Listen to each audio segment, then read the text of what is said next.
क्या नंदू के नाना की नाव चली ऐसे करके। नमस्कार। आज हिंदी दिवस है, साथ ही पोला त्यौहार भी है। तो सबसे पहले मैं हिंदी दिवस की बात करूंगी। हिंदी दिवस के उपलक्ष्य में भारतेंदु हरिश्चंद्र द्वारा लिखी गई एक कविता, निज भाषा उन्नति अहे सब उन्नति को मूल, बिन निज भाषा ज्ञान के मिटत नहीं को सूल। अंग्रेजी पढ़ी के यद्यपि सब गुण होत प्रवीण, वह निज भाषा ज्ञान बिन रहत हिन के हीन। उन्नति पूरी है तभी जब घर उन्नति होय, निज शरीर उन्नति किए रहत मुड़ सब कोय। निज भाषा उन्नति बिना मिटत नहीं को शूल, निज लाख उपाय अनेक यो भले करे किन कोय। इक भाषा इक जीव इक मति सब घर के लोग, तबे बनत है सबन सो मिटत मुड़ता सोग। और एक अति लाभ यह या में प्रकट लखाओ लखात, निज भाषा में कीजिए जो विद्या की बात। तही सुनी पावे लाभ सब तही सुनी पावे लाभ सब, बात सुने जो कोई यह गुण भाषा और मह कबू नहीं होय। विविध कला शिक्षा अमित ज्ञान अनेक प्रकार, सब देशन से लेकर हुरहु भाषा माही प्रचार। भारत में सब भिन्न भिन्न अति ताहि सो उत्पात, विविध देश मथु विविध भाषा विविध लखात। सब मिलता सो छाड़ के दूजे और उपाय, उन्नति भाषा ही करहु ओहो भातागन आए। भाषा का अर्थ हिंदी होता है। संपूर्ण भारत में हिंदी का अनिवार्य प्रयोग होना चाहिए। हिंदी की उन्नति सब उन्नति का मूल है। भाषा मस्तिष्क की प्रयोगशाला है। राष्ट्र की वैज्ञानिक और औद्योगिक उन्नति प्रगति के साक्ष्य है कि हमने हिंदी में ही प्रगति करी है। अपने देश की भाषा के विकास और प्रचार प्रसार की दृष्टि से आगे बढ़ने से ही देश की उन्नति और महिमा है। यह एक सत्य है। इसकी अवहेलना से राष्ट्र का विकास का तो प्रश्न ही नहीं उठता, उल्टा देश की उन्नति अवरुद्ध हो जाएगी। निज भाषा का अर्थ मातृभाषा नहीं है, बल्कि ये हिंदी है। निज भाषा भारत की भाषा हमारी हिंदी है। हिंदी नागरिक लिपि में लिखी जाने वाली खड़ी बोली ही हिंदी है। खड़ी बोली हिंदी के विकास से अर्थ है कि उसकी इतनी शक्ति बढ़े कि वह वात्सल्य, करुणा, ईश्वरानुभूति, अलौकिक अनुभूति, क्रोध, ईर्ष्या, जुगुप्सा आदि भावों तथा देश और प्रकृति के भिन्न भिन्न विचारों को व्यक्त करने में पूर्णतः समर्थ हो। दूसरी ओर वैज्ञानिक, तकनीकी, प्रौद्योगिक, राजनीतिक, कानूनी, विविध कलाओं तथा प्रशासनिक भावों को अभिव्यक्त करने में सक्षम हो। तीसरी बात है कि और उसका साहित्य इतना विकसित हो कि न केवल काव्य तथा गद्य विधाओं में जैसे कि उपन्यास, या कहानी, नाटक, एकांकी, निबंध, संस्मरण, जीवनी में पुस्तकें छपे, अपितु देश विकास के प्रत्येक क्षेत्र में वैज्ञानिक, तकनीकी, इनसे भी संबंध पुस्तकें हो, हिंदी में ही लिखी हो। तो संपूर्ण भारत में हिंदी का अनिवार्य प्रयोग होना चाहिए। लेकिन खेद का विषय है कि अभी तो संपूर्ण भारत में ही हिंदी का प्रचार प्रसार नहीं है। इतना ही नहीं, राजनीतिज्ञों की कृपा के कारण भाषा की दृष्टि से भारत दो भागों में बढ़ गया, हिंदी भाषी प्रांत और अहिंदी भाषी प्रांत। देश में हिंदी का प्रचार प्रसार बढ़े, इसके लिए देश कृत्रिम तथा राजनीतिक विभाजन को समाप्त करना होगा। राष्ट्रभाषा के रूप में संपूर्ण भारत में हिंदी का प्रयोग अनिवार्य करना होगा। हिंदी साहित्य की पुस्तकें संपूर्ण भारत में मिलनी होनी चाहिए और इसका प्रांतीय भाषाओं में भी इसको उपलब्ध कराना चाहिए। और इसके अपवाद के रूप में कि अंग्रेजी शब्दावली को अस्वीकार करते हुए प्रशासन में हिंदी की अनिवार्यता घोषित करनी होगी। राजनीतिक पदोन्नतियों में हिंदी की परीक्षा का उपाधि पत्र भी एक अनिवार्य शर्त हो। साथ ही पब्लिक स्कूल परंपरा को जड़ मूल से समाप्त करना होगा तथा दैनिक जीवन में हिंदी व्यवहार को प्राथमिकता देनी होगी। हिंदी ही सब उन्नति का मूल है। तो इसके बारे में महावीर प्रसाद द्विवेदी बताते हैं कि अपने देश, अपनी उन्नति का उपकार और कल्याण अपनी ही भाषा के साहित्य की उन्नति से हो सकता है। महात्मा गांधी ने भी कहते हैं कि अपनी भाषा के ज्ञान के बिना कोई सच्चा देशभक्त नहीं बन सकता। समाज का सुधार अपनी भाषा से ही हो सकता है। हमारे व्यवहार में सफलता और उत्कृष्टता भी हमारी अपनी भाषा से ही आएगी। कविवर बल्लोल कहते हैं कि आपका मस्तिष्क यदि अपनी भाषा के सामने भक्ति से न झुक जाए तो वह कैसे उठ सकता है।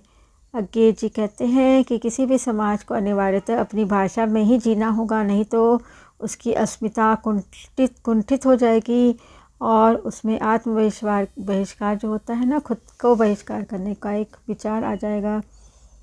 तो किसी भी राष्ट्र की संस्कृति उस राष्ट्र की आत्मा है। राष्ट्र की जनता उस राष्ट्र का शरीर है।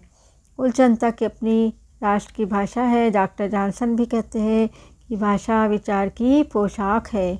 भाषा सभ्यता और संस्कृति की वाहन है और उसका अंग भी। माँ के दूध के साथ जो संस्कार मिलते हैं और जो मीठे शब्द सुनाई देते हैं उनको, और विद्यालय, महाविद्यालय, विश्वविद्यालय के जो मेल होना चाहिए वह अपनी भाषा के द्वारा ही संभव है।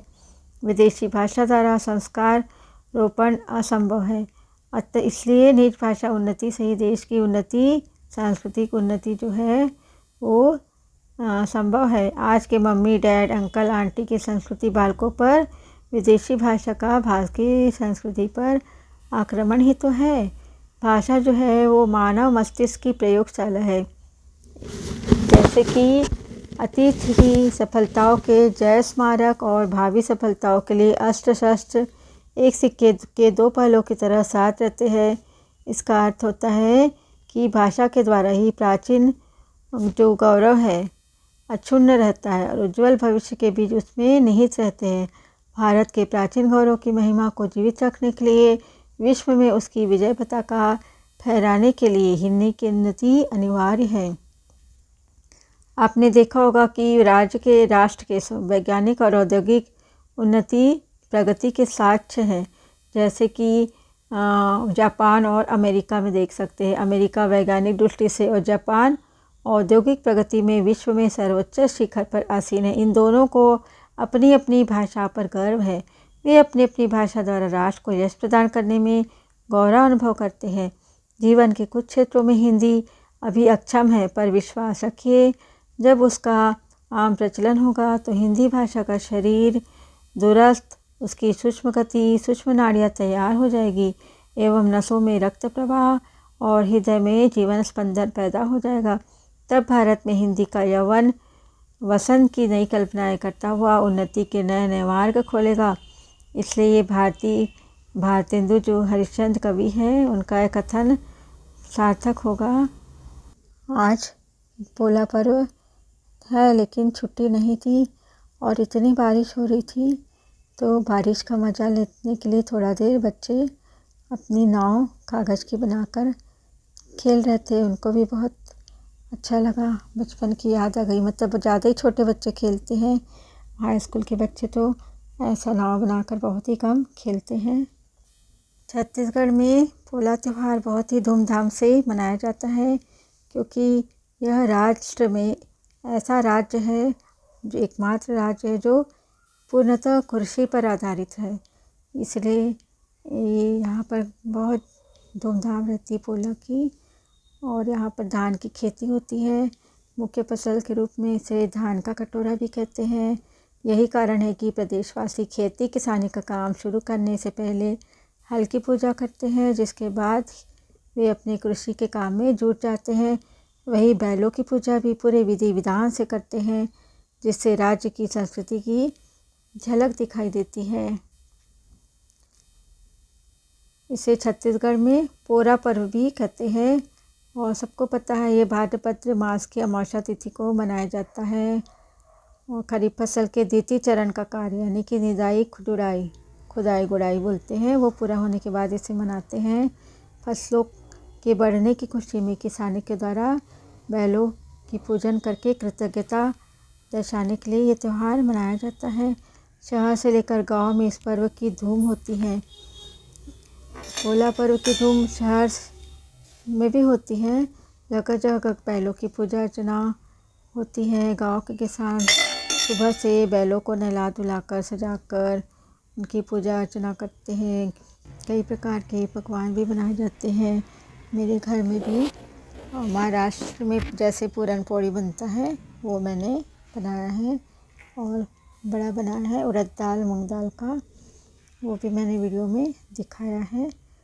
और यहाँ पे जो बच्चे होते हैं वो लकड़ी के बैल और मिट्टी के बैल, लड़कियाँ रसोई घर से संबंधित मिट्टी के खिलौने खेलती हैं। इस खिलौने का ये भी उद्देश्य रहता है कि लड़के जो है वो बड़े होकर कृषि कार्य में अपनी रुचि दिखाए, और बेटियां जो होती है वो मिट्टी के खिलौने के द्वारा खेलकर रसोई घर व गृहस्थी की संस्कृति व परंपरा को समझे। बैल के पैरों में चक्के लगाकर उसे सजाकर उसके द्वारा खेती के कार्य समझाने का बच्चों को प्रयास किया जाता है। छत्तीसगढ़ में इस पर्व पर घर में ठेठरी, खुरमी, चौसेला, खीर, पूड़ी और भी जो छत्तीसगढ़ी व्यंजन होते हैं जैसे मुरकू, भजिया, मुठिया, गुजिया, तसमई, अनेक प्रकार के व्यंजन बनाए जाते हैं, और उसका भोग बैलों को किया जाता है। और इस दिन खेती का कार्य नहीं होता है, और जो युवा होते हैं वो मनोरंजन के लिए खो खो, कबड्डी इस तरीके का खेल खेलकर अपना समय गुजारते हैं और उत्साह उमंग दर्शाते हैं।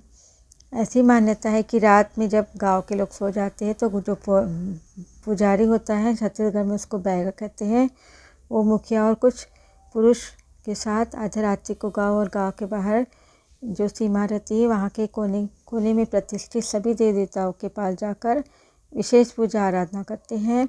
यह पूजा रात भर चलती है। दूसरे दिन बैलों की पूजा किसान भाई करके उत्साह के साथ पर्व मनाते हैं। तो आज ये पर्व मनाया जा रहा है। आशा है आपको ये वीडियो पसंद आया होगा। धन्यवाद सभी को।